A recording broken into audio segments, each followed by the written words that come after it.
ఆంధ్రప్రదేశ్ మాజీ ముఖ్యమంత్రి జగన్మోహన్ రెడ్డి 2 రోజుల క్రితం విలేకరుల సమావేశంలో చెప్పిన మాటలు, చేసిన ఆరోపణలను బట్టి రాష్ట్ర ప్రజలు పుట్టడి కష్టాల్లో ఉన్నారని ఎవరైనా నమ్మాల్సిందే. అంతేకాదు, గత ఎన్నికలలో కూటమి నాయకుల మాటలు నమ్మి ప్రజలు ఆయనకు 11 సీట్లే ఇచ్చి అన్యాయం చేశారన్న భావన కూడా కలుగుతుంది. 30 ఏళ్ల పాటు ముఖ్యమంత్రిగా కొనసాగాలన్న తన కలలను కూటమి నాయకులు కల్లబొల్లి కబుర్లతో కల్లలు చేశారన్న ఉక్రోషం కూడా ఆయన మాటల్లో కనిపించింది. సుదీర్ఘంగా 2 గంటల 45 నిమిషాల పాటు సాగిన విలేకరుల సమావేశంలో జగన్మోహన్ రెడ్డి చెప్పిన మాటలన్నీ నిజమా అన్న అనుమానం కించిత్ కూడా రాకుండా ఆయన తనలోని నటనా కౌశలాన్ని ప్రదర్శించారు. గతంలో కేసీఆర్ ఒక్కరే ఇలా గంటల కొద్దీ విలేకరుల సమావేశాలు నిర్వహించేవారు. అయితే ఆయన మధ్యలో పిట్ట కథలు చెప్తూ విలేకరులకు బోరు కొట్టకుండా ఉత్తేజపరిచేవారు. ఈ చాతుర్యం జగన్లో లేనందున సదరు సమావేశానికి హాజరైన విలేకరులకు ఖచ్చితంగా బోర్ కొట్టుంటుంది. అయినా ఆయన తాను చెప్పాలనుకున్న వాటిని చిత్ర విచిత్ర హావభావాలతో చెప్పుకున్నారు.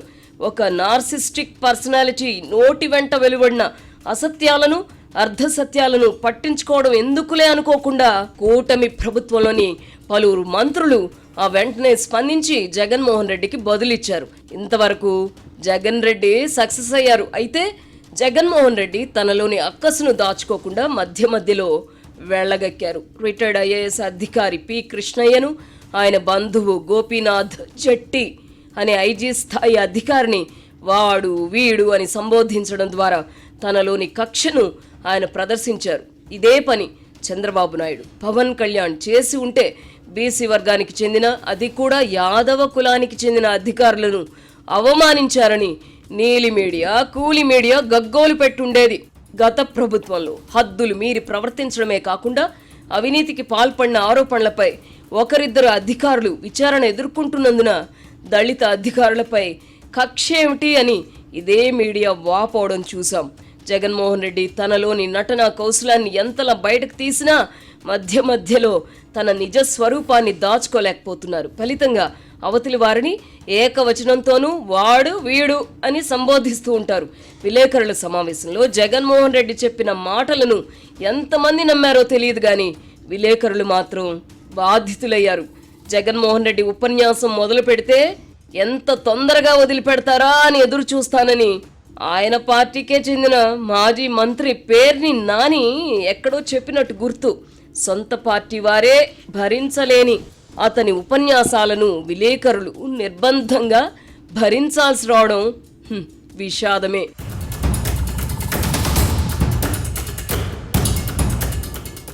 బెంగళూరు హైవేలో రీజనల్ రింగ్ రోడ్డుకు దగ్గరగా షాద్నగర్ వైపు ఉన్న మన స్వర్గసీమ వెంచర్ లో ప్లాట్ల పండగొచ్చింది. నూతన వెంచర్ అమేయాతో స్వర్గసీమ వారి నూతన వెంచర్ అమేయా. జగన్ నోటి వెంట వెలువడిన కొన్ని ఆణిముత్యాల గురించి ఇప్పుడు చర్చించుకుందాం. ఎన్నికల హామీలు నెరవేర్చకుండా మోసం చేస్తున్నందుకు చంద్రబాబు నాయుడు, పవన్ కళ్యాణ్, లోకేష్లను బొక్కలు వేయాలని జగన్మోహన్ రెడ్డి కోరుతున్నారు. నిజంగా అలా చేయవలసి వస్తే ఈ దేశంలో ఒక్క రాజకీయ నాయకుడు కూడా బయట తిరగలేరు. అందరూ జైల్లోనే ఉండాలి. 5 ఏళ్ల పాటు ముఖ్యమంత్రిగా అధికారం అనుభవించిన జగన్మోహన్ రెడ్డి కూడా అమలు చేయలేకపోయిన ఎన్నికల హామీలు ఎన్నో ఉన్నాయి. అందులో ముఖ్యమైనది మద్య నిషేధం. ఎన్నికల సందర్భంగా అధికారంలోకి రావడం కోసం ప్రజలు కోరుకున్నా కోరుకోకపోయినా నోటికొచ్చిన వాగ్దానాలు చేయడం మన దేశంలోని నాయకులకు పరిపాటైంది. అధికారం అప్పగిస్తే స్వర్గాన్ని దివి నుంచి భువికి తీసుకొస్తామని చెబుతారు. అందరికీ అన్నీ ఉచితంగా ఇస్తామని చెప్తారు. నిజానికి ప్రజలు అవేవి నమ్మరు.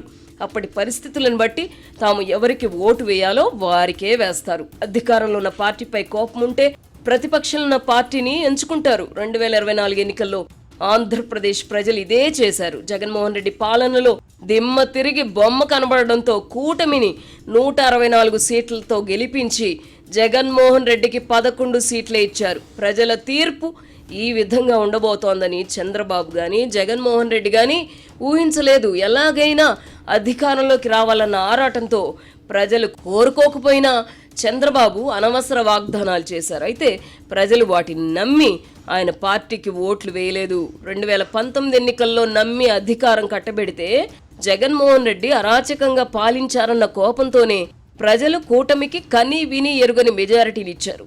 ఈ వాస్తవాన్ని విస్మరించి హామీలు అమలు చేయనందుకు చంద్రబాబు, పవన్ కళ్యాణ్లను బొక్కలో వేయాలని జగన్మోహన్ రెడ్డి కోరుకోవడం విడ్డూరంగా ఉంది.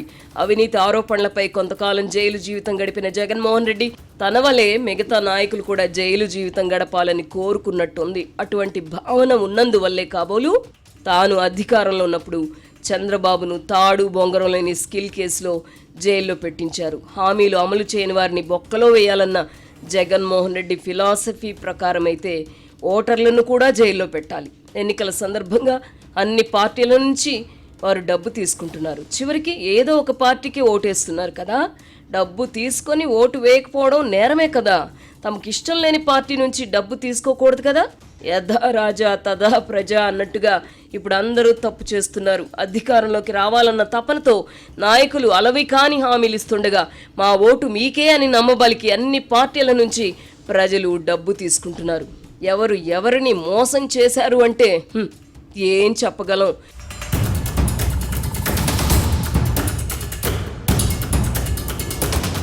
ఈ నేపథ్యంలో చంద్రబాబు, పవన్ కళ్యాణ్, లోకేష్ను బొక్కలో వేయాలన్న జగన్ డిమాండ్ను సీరియస్గా తీసుకోవాల్సిన అవసరం లేదు. రాజకీయ నాయకుల మాటలు తాము చేసేది సంసారం, ఇతరులు చేసేది వ్యభిచారం అన్నట్టుగా ఉంటాయి. ఈ విషయంలో జగన్మోహన్ రెడ్డి మాత్రం పిహెచ్డి చేశారు. రాజకీయ నాయకుడిగా ఆయనకు ఉన్న అనుభవం తక్కువే అయినప్పటికీ సుదీర్ఘ అనుభవం ఉన్నవారు కూడా ఆయన ముందు దిగదుడిపే. అధికారంలో ఉన్నప్పుడు ఆయన అయిన దానికి కాని దానికి కేసులు కట్టించి గిట్టని వారిని జైళ్లలో కుక్కిన ఆయన ఇప్పుడు తన వాళ్ళను వెనకేసుకురావడానికి విఫలయత్నం చేస్తున్నారు. జగన్మోహన్ రెడ్డి అధికారంలో ఉన్నప్పుడు మద్యం సరఫరాలో అవినీతిని వ్యవస్థీకృతం చేసిన విషయం అందరికీ తెలిసిందే. అయినా మద్యం విషయంలో కేసు పెట్టడానికి ఏముంది? ఏమీ జరగని చోట కేసు కట్టి చెవిరెడ్డి భాస్కర్ రెడ్డి, రాజ్ కసిరెడ్డి వంటి వారిని జైల్లో పెట్టడం ఏమిటి అని అమాయకంగా ప్రశ్నించే ప్రయత్నం చేయడమే జగన్మోహన్ రెడ్డిలోని గడుసుతనానికి నిదర్శనం. ఈ కేసులో తీగ లాగుతున్న కొద్దీ డొంకలు కదులుతున్నాయి. మద్యం కుంభకోణం మూలాలు తాడేపల్లి ప్యాలెస్లో ఉన్నాయని ప్రస్తుతానికి ప్రాథమిక ఆధారాలు లభించాయి. ఈ కేసు లోతుల్లోకి వెళుతున్న కొద్దీ దర్యాప్తు అధికారులకు కళ్ళు బైర్లు కమ్ముతున్నాయి. పేద ప్రజలకు నాసిరకం మద్యం సరఫరా చేసి వారి ఆరోగ్యంతో ఆటలాడుకున్న పాలకుల వికృత మనస్తత్వానికి ఈ కేసు మచ్చుతురక. దేశ చరిత్రలో ఈ స్థాయిలో మద్యం కుంభకోణం జరగలేదని దర్యాప్తు అధికారులు చెబుతున్నారు. పేదల ప్రాణాలతో చెలగాటమాడిన ఈ వికృత క్రీడలో ఎందరినో పావులుగా చేశారు. వేల కోట్లను దోచుకున్నారు. ఈ క్రమంలో కొంతమంది ముఖ్య నాయకుడిని కూడా మోసం చేశారు. ఈ జాబితాలో చెవిరెడ్డి భాస్కర్ రెడ్డి ఉన్నారని అధికారులు చెబుతున్నారు. జగన్మోహన్ రెడ్డికి తెలియకుండా చెవిరెడ్డి కొన్ని వందల కోట్లు నొక్కేశారన్నది అధికారుల సమాచారం. ఈ కారణంగానే ప్రస్తుతం జైల్లో ఉన్న చెవిరెడ్డి భాస్కర్ రెడ్డిని బెయిల్పై బయటకు తీసుకురావడానికి జగన్మోహన్ రెడ్డి ఆసక్తి చూపడం లేదట. జగన్ రెడ్డి కోసం తాము ఈ పాపం చేస్తే ఆయనే పట్టించుకోవడం లేదని చెవిరెడ్డి కుటుంబ సభ్యులు మరోవైపు వాపోతున్నారు. ఈ కేసులో మరికొంతమంది ఇతర నిందితులు కూడా జగన్మోహన్ రెడ్డి తమను పట్టించుకోవడం లేదని ఆక్రోశం వెళ్లగక్కుతున్నారు. ఈ కేసులో ఇంకెన్ని లోతులున్నాయో దర్యాప్తు అధికారులకి అంతుబట్టడం లేదు. ఇంతటి భారీ కుంభకోణంలో కూడా అసలు కేసు ఎక్కడుంది అని జగన్మోహన్ రెడ్డి ప్రశ్నించడం అంటే అది గడుసుదనం కాక మరేమిటి? మాచర్ల మాజీ ఎమ్మెల్యే పిన్నెల్లి రామకృష్ణారెడ్డి సోదరులను కూడా వెనకేసుకొచ్చే ప్రయత్నం ఆయన చేశారు. ముందస్తు బెయిల్ ఇవ్వడానికి సుప్రీంకోర్టు సైతం నిరాకరించినప్పటికీ పిన్నెల్లి సోదరులను అన్యాయంగా ఇరికించారని జగన్మోహన్ రెడ్డి చెబుతున్నారు. కానీ అధికారంలో ఉన్నప్పుడు వారు సాగించిన అరాజకాలను ప్రజలందరూ చూశారు. అధికారం శాశ్వతమని నమ్మడం వల్లనే అధికారం పోయాక కేసులు తలకు చుట్టుకుంటున్నాయి. జగన్మోహన్ రెడ్డి 30 ఏళ్ల పాటు ముఖ్యమంత్రిగా కొనసాగుతారని ఆయనతో పాటు ఆయన చుట్టూ ఉన్నవారు కూడా నమ్మారు. అందుకే హద్దుమీరి ప్రవర్తించి ఇప్పుడు తిప్పలు పడుతున్నారు. ఇప్పుడు కూటమికి చెందిన కొంతమంది ఎమ్మెల్యేలు అదే బాటలో పయనిస్తున్నారు. అది వారి కర్మ. ఎప్పుడో ఒకప్పుడు పాపం పండుతుంది. ఇప్పుడు షాద్నగర్ వైపు ఉన్న స్వర్గసీమ వెంచర్ లో ప్లాట్ల పండగ వచ్చింది. నూతన వెంచర్ అమేయ రూపంలో అప్రూవ్డ్ ప్లాట్లు, resort facility, reasonable price. Swargaseema వారి నూతన వెంచర్ అమేయ.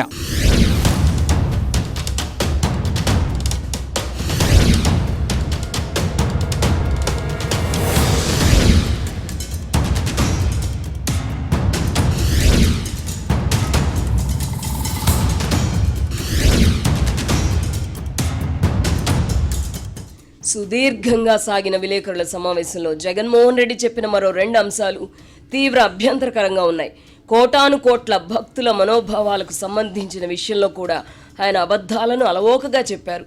అఖిలాండ కోటి బ్రహ్మాండ నాయకుడికి కూడా అపచారం తలపెట్టిన వారిని వెనకేసుకొచ్చే ప్రయత్నం చేయడం మహాపాపం. భక్తులకు అత్యంత ప్రీతిపాత్రమైన తిరుమల లడ్డూ తయారీకి నాసిరకం నెయ్యి వాడిన విషయమై జగన్మోహన్ రెడ్డి చేస్తున్న వాదన రోతగా ఉంది. నాసిరకం నెయ్యి కొనుగోలులో ఎవరి పాత్ర ఏమిటి, ఎంత అనేది సుప్రీంకోర్టు నియమించిన సిట్ నిర్ధారిస్తుంది. ఇప్పటి వరకు సిట్ జరిపిన దర్యాప్తు ప్రకారం బోలేబాబా డైరీ నుంచి నెయ్యి సేకరించడంలో అవకతవకలు జరిగాయని నిర్ధారణ అయింది. అందుకు ఎవరు బాధ్యులు అన్నది నిర్ధారణ కావాల్సింది. తిరుమల లడ్డు కోసం గతంలో చిత్తూరు డైరీతో పాటు 1-2 సహకార డైరీల నుంచి మాత్రమే నెయ్యిని సేకరించేవారు. ఈ నిబంధనలను జగన్మోహన్ రెడ్డి అధికారంలోకి వచ్చిన తర్వాత ఏర్పాటైన పాలక మండలి సవరించింది. ఈ కారణంగానే 100 కిలోమీటర్ల దూరంలో ఉన్న డైరీలకు కూడా టెండర్లలో పాల్గొనే అవకాశం లభించింది. ఇక్కడే అవినీతికి బీజం పడింది. బోలేబాబా డైరీ రంగప్రవేశం చేయగలిగింది. ఈ నిబంధనల సవరణ కూడా విచిత్రంగా జరిగింది. పాలక మండలి ముందుకు ఈ సవరణలకు సంబంధించిన తీర్మానం రాలేదు. తక్కువ ధరకు నెయ్యి సరఫరా చేయడానికి దాఖలైన టెండర్లను ఆమోదించే తీర్మానం మాత్రమే నాటి పాలక మండలి సమావేశంలో చర్చకొచ్చింది. తీర్మానం ప్రతులను సభ్యులందరికీ ఇవ్వరు. చైర్మన్, కార్యనిర్వహణాధికారి వద్ద మాత్రమే తీర్మాన ప్రతులు ఉంటాయి. ఆ రోజు టెండర్ ఖరారు చేయాల్సిన తీర్మానాన్ని పక్కన పెట్టి నెయ్యి సేకరణ విధానంలో మార్పులు చేయడానికి కమిటీని ఏర్పాటు చేస్తూ తీర్మానం చేశారు. ఇందుకోసం ఏర్పాటైన కమిటీలో ప్రస్తుతం బోర్డు సభ్యులుగా ఉన్న వేమిరెడ్డి ప్రశాంత్ రెడ్డి, కృష్ణమూర్తి ఉన్నారు. పోటీతత్వం పెరగడానికి వీలుగా నిబంధనలను సడలించాలన్నదే తమ ఉద్దేశమని అప్పటి అధికారులు చెబుతున్నారు. అయితే బోర్డు ముందుకొచ్చిన తీర్మానం ఒకటి కాగా ఆమోదం పొందిన తీర్మానం మరొకటి కావడమే అనుమానాలకు తావిచ్చేలా ఉంది. ప్రస్తుతం కార్యనిర్వహణాధికారిగా ఉన్న అనిల్ సింఘాల్ అప్పుడు కూడా కార్యనిర్వహణాధికారిగానే ఉన్నారు. జరిగిన దానికి ఆయన కూడా సంజాయిషి ఇవ్వాల్సి ఉంటుంది. బోలే బాబా డైరీకి అర్హత లేకపోయినా దానికి అర్హత కల్పించిన అధికారులు ఎవరు, వారి వెనక ఎవరెవరున్నారు అనేది ఇప్పుడు తేలాల్సింది. తిరుమల లడ్డు పవిత్రత, విశిష్టతను దెబ్బతీసే ప్రయత్నం చేసిన వారెవరిని క్షమించకూడదు. ఈ వ్యవహారంపై దర్యాప్తు చేస్తున్నది సుప్రీంకోర్టు నియమించిన దర్యాప్తు కమిటీ అన్న వాస్తవాన్ని విస్మరించి జగన్మోహన్ రెడ్డి సిట్ సభ్యుడైన గోపీనాథ్ జట్టిని వాడు వీడు అని చులకన చేసి మాట్లాడారు. గోపీనాథ్ జట్టిని రాష్ట్ర ప్రభుత్వం ఎంపిక చేయలేదు. సుప్రీంకోర్టు సూచన మేరకు సిబిఐ సంస్థే ఎంపిక చేసుకుంది. అప్పట్లో టీటీడీ చైర్మన్గా ఉండిన వైవి సుబ్బారెడ్డి వేసిన పిటిషన్ ఆధారంగానే సుప్రీంకోర్టు సిట్ను ఏర్పాటు చేసింది. అప్పట్లో వైవి సుబ్బారెడ్డి వద్ద పిఏగా పనిచేసిన అప్పన్న గురించి జగన్మోహన్ రెడ్డి చెప్పిన కథ కూడా వింతగా ఉంది. అప్పన్న ప్రస్తుతం తెలుగుదేశం ఎంపీ వేమిరెడ్డి ప్రభాకర్ రెడ్డి వద్ద పనిచేసేవారని ఆయన చెప్పుకొచ్చారు. నాసిరకం నెయ్యి సరఫరా జరిగిన సమయంలో ప్రభాకర్ రెడ్డి వైసీపీ ఎంపీగా ఉన్నారు. అప్పుడు ఆయన తెలుగుదేశం పార్టీలోనే లేరు. సదరు అప్పన్నను ఢిల్లీ ఏపీ భవన్లోనూ, ఆ తర్వాత వైవి సుబ్బారెడ్డి వద్ద పిఏగా నియమించడం కూడా జగన్మోహన్ రెడ్డి హయాంలోనే జరిగాయి. వాస్తవం ఇది కాగా ప్రస్తుతం తెలుగుదేశం ఎంపీగా ఉన్న ప్రభాకర్ రెడ్డి వద్ద అప్పన్న పనిచేశారని చెప్పే ప్రయత్నం చేయడం ద్వారా జగన్మోహన్ రెడ్డి అడ్డంగా దొరికిపోయారు. నాసిరకం నెయ్యి సరఫరాలో జగన్మోహన్ రెడ్డి, వైవి సుబ్బారెడ్డి హస్తం ఉందని ఇప్పటి వరకు ఎవరు ఆరోపించలేదు. నాసిరకం నెయ్యి సరఫరా చేయడం మాత్రం నిజమని ప్రస్తుతానికి రుజువైంది. ఆ పాపానికి ఎవరు కారకులు అన్నది ఇంకా తేలాల్సింది. ఈ కేసుకు సంబంధించి తాజాగా ఒకరిని అరెస్ట్ చేశారు. అప్పుడు మరికొందరిని అరెస్ట్ చేసే అవకాశం ఉందని అంటున్నారు. ఈ పాపానికి ఒడిగట్టిన వాళ్ళను ఆ దేవదేవుడు క్షమించడు కూడా. పాపులు ఎవరో త్వరలో తేలుతుంది. ఇందులో ఏమీ జరగలేదని జగన్మోహన్ రెడ్డి చెప్పినంత మాత్రాన అఖిలాండ కోటి బ్రహ్మాండ నాయకుడు చూస్తూ ఊరుకోరు కదా. లడ్డు ప్రసాదాన్ని కల్తీ చేయడం ద్వారా పాపపు కూడు తినడానికి అలవాటు పడిన వారిని వెనకేసుకురావడానికి ఎవరు ప్రయత్నించినా వారు కూడా ఈ పాపంలో పాలు పంచుకున్న వారే అవుతారు. బెంగళూరు హైవేలో రీజనల్ రింగ్ రోడ్డుకు దగ్గరగా షాద్నగర్ వైపు ఉన్న మన స్వర్గసీమ వెంచర్ లో ప్లాట్ల పండగొచ్చింది. నూతన వెంచర్ అమేయాతో స్వర్గసీమ వారి నూతన వెంచర్ అమేయ. పరకామణి చోరీ వ్యవహారంలో కూడా జగన్మోహన్ రెడ్డి అడ్డగోలు వాదనకు తెరలేపారు. పరకామణి లెక్కింపు సందర్భంగా రవి అనే ఉద్యోగి $9 దొంగిలించగా 14 కోట్ల విలువైన ఆయన ఆస్తులను టీటీడీకి దఖలుపరచడం ఏమిటి అన్నట్టుగా జగన్ రెడ్డి వాదన సాగింది. నిజానికి రవి అనే అతను దొంగిలించింది $900. అలా అతను పరకామణి సొమ్ము దొంగిలించడం అదే మొదటిసారి కాదు. పాపం పండి ఆ రోజు అతను దొరికిపోయాడు. దొంగిలించింది $9 $900 అనేది ముఖ్యం కాదు. దేవుడి సొమ్ము దొంగిలించడం మహాపాపం కాగా ఆ పాతకానికి ఒడిగట్టిన దొంగను శిక్షించకుండా రాజీ కుదుర్చుకోవడం ఏంటి? ఆ అవసరం ఎవరికి ఎందుకు వచ్చింది? దొంగతనానికి పాల్పడిన రవిని బెదిరించి సొమ్ము చేసుకున్న వారిలో కిషోర్, జగన్మోహన్ రెడ్డి, పరమేశ్వర్ రెడ్డి అనే పోలీస్ అధికారులు ఉన్నట్టుగా అభియోగాలున్నాయి. వీరితో పాటు తెర వెనక ఇంకెవరెవరున్నారో తేలాల్సింది. హైకోర్టు ఆగ్రహంతో సిఐడి అధికారులు ఈ కేసు దర్యాప్తును సీరియస్గా తీసుకున్నారు. ఈ చోరీ కేసులో లోక్ అదాలత్లో రాజీ కుదుర్చుకోవాల్సిన అవసరం ఏమిటి? ఇదంతా ఎందుకు జరిగింది? ఎవరి ప్రోద్బలంతో అలా జరిగిందో కూడా తేలాల్సింది. నేరస్తుడు పరకామణిలో చోరీ చేయడం అదే మొదటిసారి కూడా కాదు. కోటాను కోట్ల మంది ఆరాధించే ఆ దేవుడి సన్నిధిలో ఇలాంటి ఘోరాలు జరగడం ఏమిటి? కల్తీని సరఫరా చేయడమైనా, పరకామణి చోరీ కేసైనా దేవుడంటే భయం లేనట్టే కదా. దేవుడిని నిజంగా నమ్మేవాళ్ళు, పూజించేవాళ్ళు ఇలాంటి నీచపు పనులకు పాల్పడరు కదా. తిరుమలలో జరుగుతున్న కొన్ని సంఘటనలను గమనిస్తే టీటీడీలో పనిచేస్తున్న కొందరికి ఆ దేవుడి పైన నమ్మకం, భయం లేనట్టే ఉంది. దేవుడిగా ఆ వెంకటేశ్వరుని నమ్మకపోతే నమ్మకపోయారు. ఆ దేవుడి పుణ్యానే కదా వారికి అక్కడ భృతి లభిస్తున్నది. అందుకైనా వారికి ఆ దేవుడిపై భక్తి ఉండాలి కదా. పాలక మండలి గాని, టీటీడీలో పనిచేస్తున్న అధికారులు, ఉద్యోగులు గాని దేవుణ్ణి వాడుకుంటున్నామా, ఆ దేవుడి కోసం పని చేస్తున్నామా అని ఆత్మ పరిశీలన చేసుకోవాలి. డబ్బు మాత్రమే సంపాదించాలి అని అనుకుంటే అందుకు ఎన్నో మార్గాలుంటాయి. కోటాను కోట్ల భక్తుల మనోభావాలతో ముడిపడి ఉన్న అంశాలలో అనైతిక చర్యలకు పాల్పడడం ఏమిటి?